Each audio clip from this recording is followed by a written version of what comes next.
अस्सलाम वालेकुम।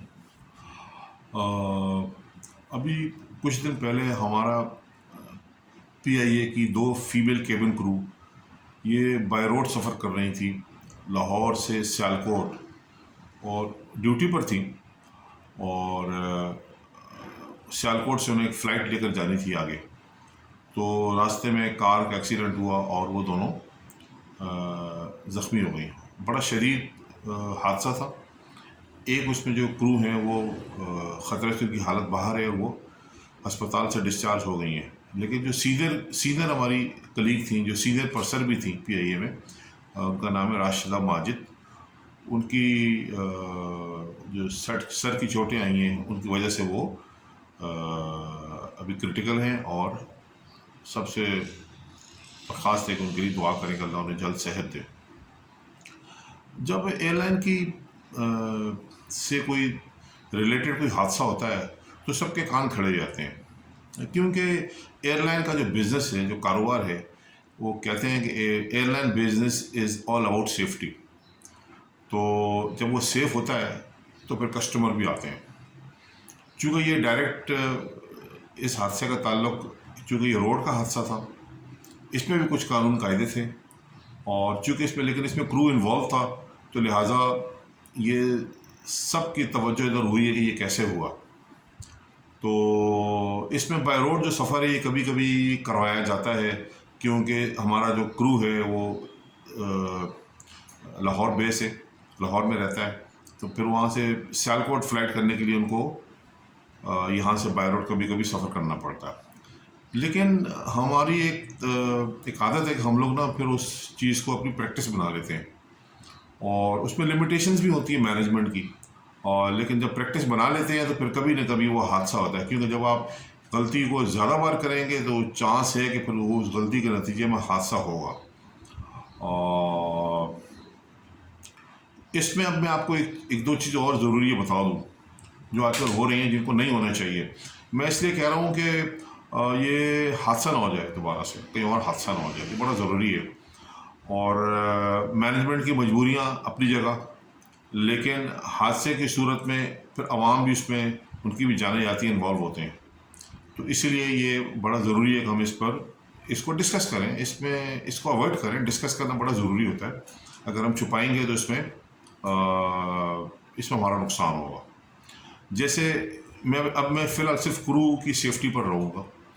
क्रू की जो सेफ्टी है, उसमें जो इनकी ड्यूटी होती है, इनकी भी लिमिट होती है, आप कितनी ड्यूटी इनसे ले सकते हैं, केबिन क्रू से भी और पायलट से भी, और जो हमारे मतलब जो फ्लाइट अटेंडेंट और केबिन क्रू कहलाते हैं, एयर होस्टेस से फ्लाइट स्टीवर्ड, इनकी ड्यूटी। तो उस ड्यूटी से आप ज़्यादा ले नहीं सकते। अगर लेंगे, कोई ऐसी मजबूरी आ गई है, जहाज़ कहीं खड़ा हो गया है, उसको लेकर आना है और अभी और क्रू है नहीं, तो उसमें फिर सिविल एविएशन से इजाज़त लेनी पड़ती है। उसको हम एग्जम्पशन कहते हैं, और exemptions don't make the rule. उसको फिर प्रैक्टिस नहीं बनाया जाता। इसी तरह से ड्यूटी की जो लिमिट्स हैं, सेफ्टी की भी लिमिट, आराम की, रेस्ट की भी लिमिट्स हैं। तो उसमें फिर आपको एक सर्टेन टाइम के लिए क्रू को रेस्ट कराना ज़रूरी होता है।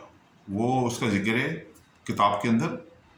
और अगर आप फ़र्ज़ करें आपको 12 घंटे का रेस्ट ज़रूरी है, और अगर आपने मैनेजमेंट को अब ज़रूरत पड़ गई है, फ़्लाइट कहीं लेके जानी है, क्रू कम है या क्रू शॉर्ट है या क्रू बीमार हो गया है, तो जो क्रू सेहतमंद होगा, ठीक होगा, उनको कॉल करेंगे। और अभी उनका रेस्ट पूरा नहीं हुआ तो उसको 1 घंटा पहले अगर बुला रहे हैं, रेस्ट जो मैंडेटरी, जो ज़रूरी रेस्ट है, उससे 1 घंटा पहले बुला रहे हैं, तो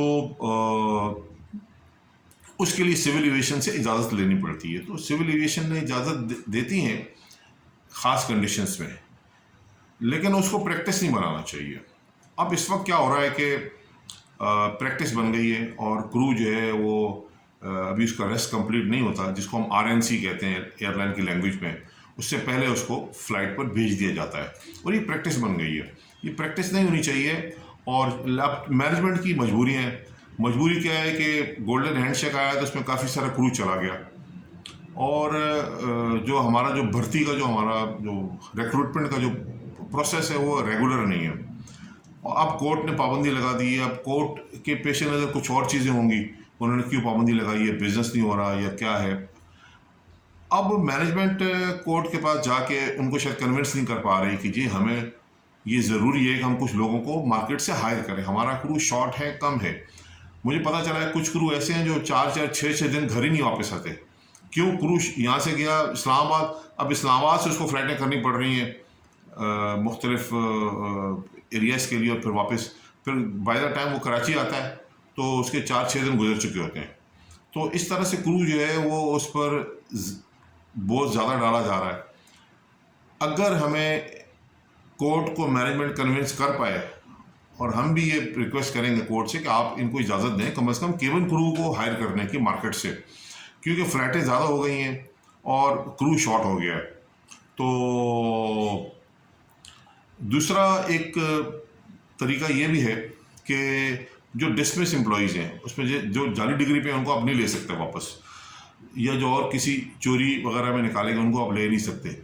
लेकिन जो अनऑथोराइज एब्सेंस पे निकला है उसका मैनुअल में पहले भी जिक्र था कि जो अनऑथोराइज एब्सेंस यानी कि गैर हाजिरी पे निकाला जा चुका, आप उसको वापस ले सकते हैं। आप उस पर कुछ कंडीशन लगा दें, उनकी एज की लिमिट लगा दें कि 45 साल तक के लोगों को हम लेंगे, या इस तरह से आप कुछ लोगों को कोर्ट से इजाज़त, इसमें शायद आपको कोर्ट से इजाज़त ना लेनी पड़े क्योंकि ये रीजॉइनिंग होगी, आप उनको नया पी नंबर दे के ले सकते हैं। मैं ये आइडिया दे रहा हूँ।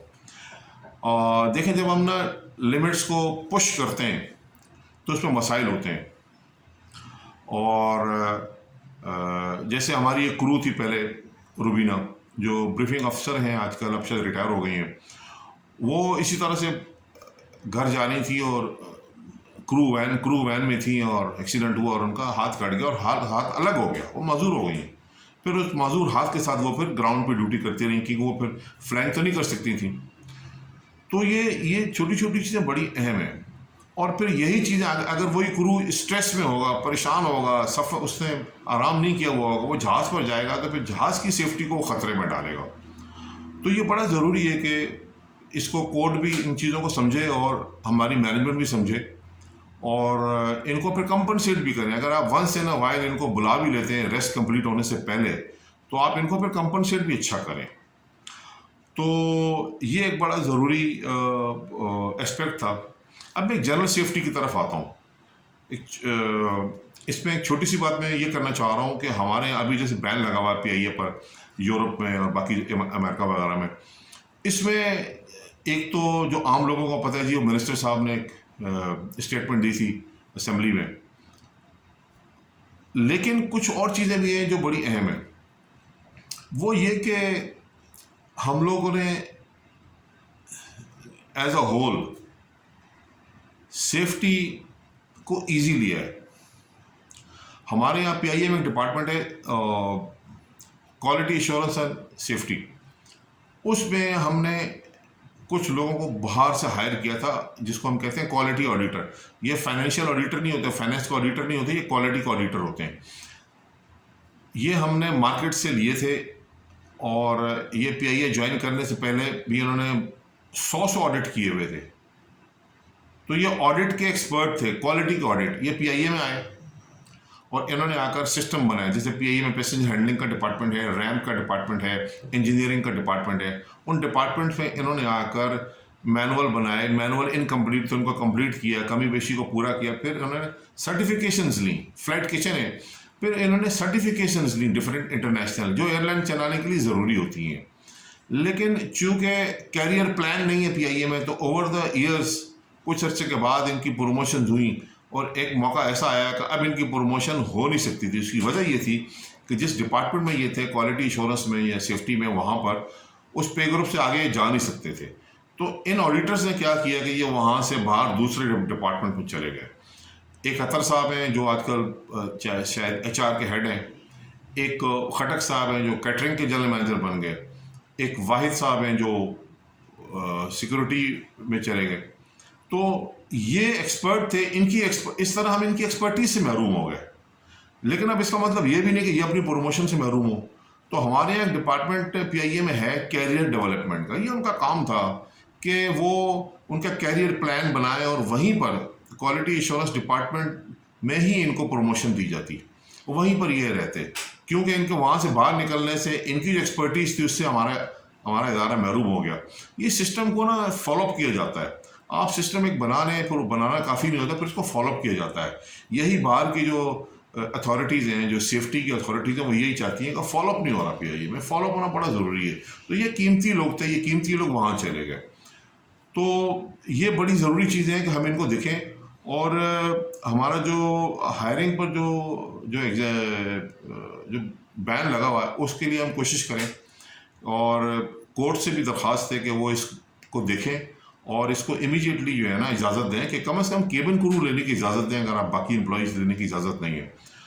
और क्योंकि एयरलाइन का जो बिज़नेस है वो है ही सेफ्टी, और दूसरा जो केबिन क्रू है, केबिन क्रू स्ट्रेस में है। केबिन क्रू एक ऐसा स्टाफ होता है जिसको हम कहते हैं कि ये फेस होता है एयरलाइन का, ये नज़र आता है, यही एयरलाइन कहलाता है। लोग इनको देखते हैं तो समझते हैं कि ये एयरलाइन है, PIA या एयर ब्लू है या एयर सियाल है या सिरेन है।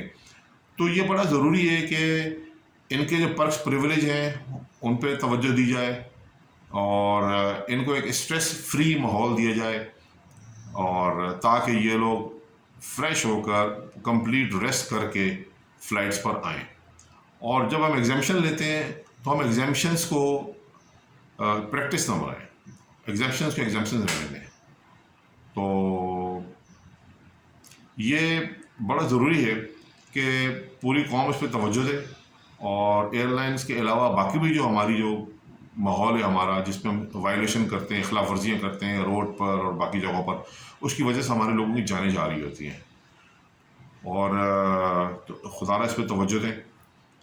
सबसे कीमती इंसान की जान होती है, उसके बाद सब कुछ होता है।